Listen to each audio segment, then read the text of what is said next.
The AiLoupe is a mobile application which uses image-based recognition of textile materials in a purpose-built sensory materials library to equip designers with the necessary knowledge to identify, select, and source materials in the studio and at fabric expos.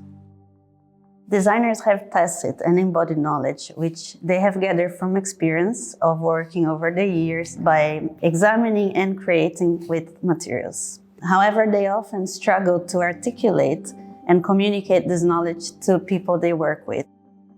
There are currently no standardized ways or tools for capturing this designer's sensory knowledge and to articulate this as sensory data. And this is a huge opportunity for research.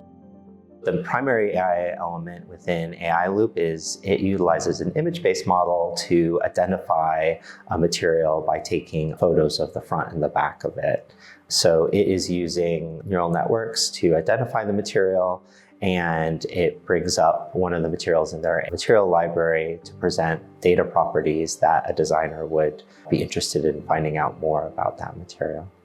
This is a good example of the use of AI in design, and it allows a person using the application to have the expert knowledge that one might have about textile analysis and identifying materials and locating them in an application that gives them that benefit of all of that knowledge. So AI in this case is utilizing images that are taken of the materials that we have gathered and has learned from those images how to identify a material from within the material library.